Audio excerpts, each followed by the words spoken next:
મારા વાલા પ્રિયો, તમે કેમ છો? તમે સારા છો ને? ખુશ છો ને? તમારા માટે સવારનો સમય કેવો છે?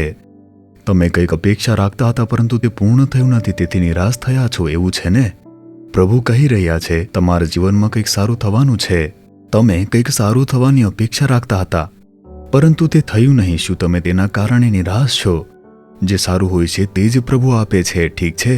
આજે પણ તમારા જીવનમાં કંઈક સારું થવાનું છે, એટલા માટે પ્રભુ આજે સવારે તમારી સાથે વાત કરે છે. ગીત શાસ્ત્ર 84 તેની 11મી કલમની અંદર જુઓ. ન્યાયથી વર્તનારને માટે તે કંઈ પણ સારુંવાનું રોકી રાખશે નહીં. તે સારી વસ્તુઓને રોકી શકતા નથી. સારી વસ્તુઓ આપ્યા વિના તે રહેશે જ નહીં. ચોક્કસ સારી વસ્તુઓ તમને મળશે. કઈ સારી અપેક્ષા રાખો છો ને? ઉપચાર, છુટકારો, કોઈ આશીર્વાદ, દેવું બંધ થઈ જવું, બાળકોને સફળતા, સંતાનનો એક આશીર્વાદ, ચોક્કસ કાર્યમાં સફળતા, વ્યવસાયની અંદર તમે કોઈ બાબતમાં સારી વસ્તુની અપેક્ષા રાખી રહ્યા છો. પ્રભુ કેમ આપતા નથી? કેમ આપતા નથી? આમ આશ્ચર્ય પામી રહ્યા છો? તે આપ્યા વિના રહી શકશે નહીં. તમારા માટે વધસ્તંભ સહન કર્યો, ચોક્કસ તે આપશે. તે સારી વસ્તુઓને રોકશે નહીં, પરંતુ તે કઈ અપેક્ષા રાખે છે. શું છે જાણો છો? ન્યાયથી વર્તન કરવું. પરમેશ્વરનું વચન કહે છે ન્યાયથી વર્તનાર લોકોને. શું તમારું ચાલવું યોગ્ય ન હોવું જોઈએ? તમારે ન્યાયથી ચાલવું જોઈએ. ન્યાયથી ચાલવાનો અર્થ શું છે? આમ વિચારો છો તમે. જુઓ, ન્યાયી વર્તન, સીધું ચાલવું એટલે કે બ્લેમલેસ લાઈફ, એક નિર્દોષ જીવન. તમારે એવી રીતે ચાલવું જોઈએ કે કોઈ પણ તમારા જીવનની અંદર કે તમારામાં કોઈ ખામી ન કાઢી શકે. જો તમારું ચાલવું યોગ્ય નથી, બોલવું યોગ્ય નથી, તો પ્રભુ કેવી રીતે તમારું સારું કરશે? તમે ધર્મનિષ્ઠ હશો, ચર્ચમાં જઈ શકો છો, બાઇબલ વાંચો છો, પ્રાર્થના કરો છો, પ્રભુમાં ભરોસો રાખો છો, પણ સીધા ચાલતા નથી. તમે પ્રમાણિક નથી. તમારા ચાલવાથી અન્ય લોકો તમને દોષિત ઠેરવે છે. તમારું જીવન તે ચાલાકી ભર્યું જીવન બની ગયું છે. પ્રભુ કહે છે હું તમારું ભલું કેવી રીતે કરી શકું? શું ઈસુ આવા લોકોનું પણ ભલું કરે છે? શું બીજાઓ આવી રીતે વિચારશે નહીં?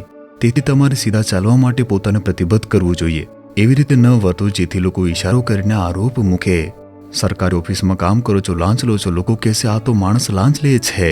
ઈસુ તેઓનું ભલું કેવી રીતે કરી શકે છે? મને કહો.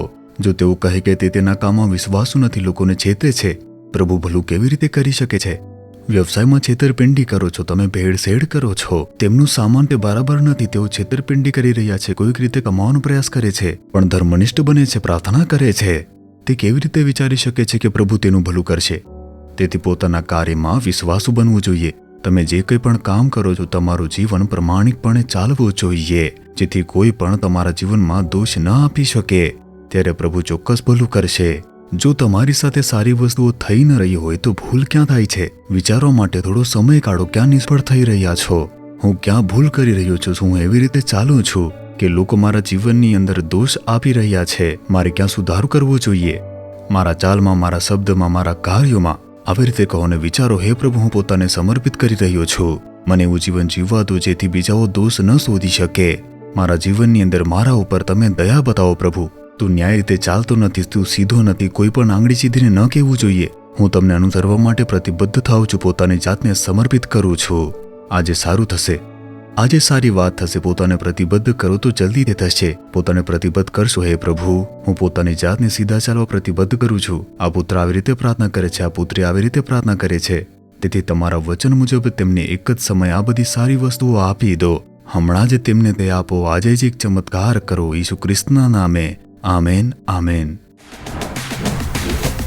જીસસ રિડીમ્સ ગુજરાતી યુટ્યુબ ચેનલને સબસ્ક્રાઇબ કરો.